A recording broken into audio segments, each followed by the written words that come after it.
YouTube, it's been a while, hasn't it? Again, which I'm terribly sorry for, but, you know, life happens, and when you're a functioning adult, it's kind of tough to find time to record videos. My room is in shambles, and so is my desk. I'm pretty much in the middle of packing for a trip. I'm running away, going to Canada for a little while. But I figured I'd shoot a video real quick because right now it is August 14th.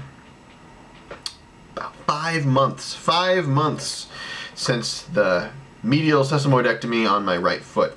And part of the reason I hadn't really shot a video in a while is because my improvement really just kind of plateaued. I've heard that this is kind of something that happens, and it kind of makes sense, you know, the majority, you know, I'd say that I'm like, you know, 70% back to normal, you know, and the bulk of the improvement happened in the first, you know, 3 months, and then the last couple of months have been a little bit slow, but there have been some new developments, which are pretty exciting. They seem small, but they're exciting nonetheless. Namely that the blood clot is apparently no longer active in my system, and so you know, the blood clot that was provoked by the sesamoidectomy is not an active clot any longer, and for whatever reason the physicians don't want to go in and take it out. They think that maybe it'll cause more problems than it would solve if I were to do that. So as of right now, I'm just doing the compression stockings and, you know, hoping for the best. You know, I got follow-up blood work just done after, you know, being exactly 1 month off of the blood thinners. Clot is still inactive, so I think we're past that. So that's nice. Another thing that I recently discovered I was able to do without any pain was I'm able to stand on my tippy-toes, and this is something that I didn't realize that I did it as much as I do until I couldn't do it anymore. After my surgery, it was just too painful. Well, first, they didn't want me to go on the ball of my foot, but once I was able to go on the ball of my foot after, you know, 2 months or something like that, I realized it was really painful to go on the ball of my foot and flex my... I'm going to show you guys real quick here. Just flexing my foot like that was just incredibly painful, and nowadays I can do that. I guess I have this kind of habit where I just kind of walk on my tippy toes, especially if I'm in bare feet. And I thought that, I don't know, I guess I never really thought about it, but maybe I just assumed that everybody sort of did it, but then I couldn't do it anymore, and it's like, oh wow, I can't do that. And everybody's like, why were you doing that in the first place? So, kind of a weird habit, but it is what it is. But now I can do it again. So, you know, that's pretty exciting, you know, that, you know, I'm able to do more things without pain. It still doesn't totally feel normal. There's a couple of things that, you know, I've been told to keep an eye on. The first thing is not that big of a deal. Basically, I have...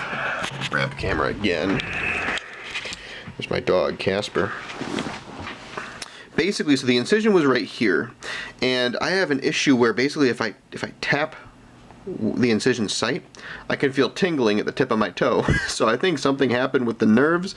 I was told by the physician's assistant at my final follow-up, post-op follow-up, that if I just, you know, massage this, it'll go away with time.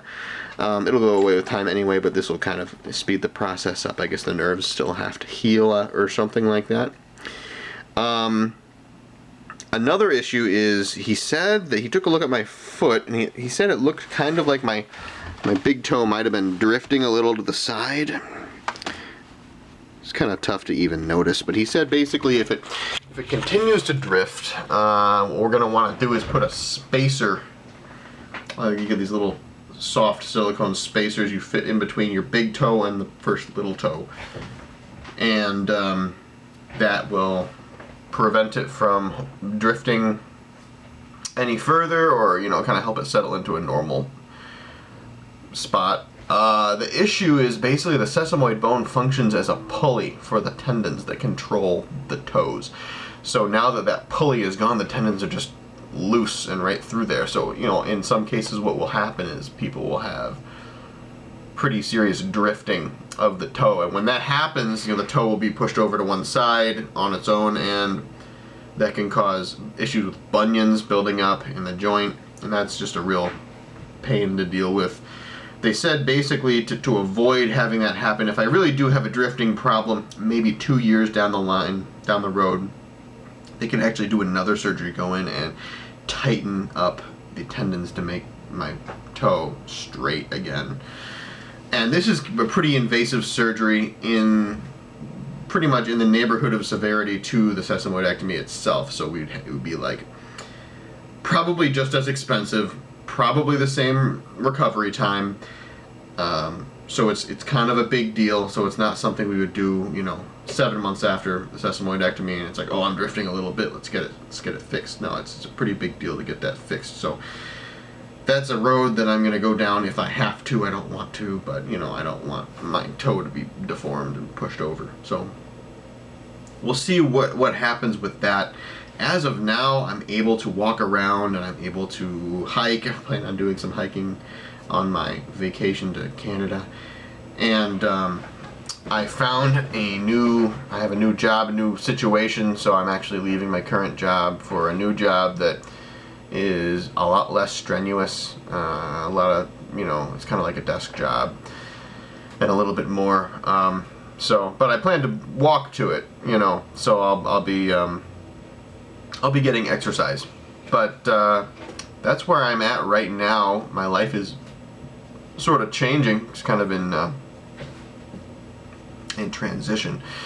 So, I'm actually going to be moving and stuff like that after my trip to Canada. That's why everything is just kind of all over the place right now. So, that's my 5-month update. 5 months, they said. Can't believe it. It feels like yesterday I got this surgery. They say that, probably starting around 6 to 7 months, I'll start beginning to feel like totally normal. And so I'm already at 75% normal at this point. I'm pretty happy with the progress I've made and just how much pain I'm not feeling anymore. It's pretty incredible. I still ice my foot every night after work, but hopefully with a less strenuous new job, that won't be as much of an issue.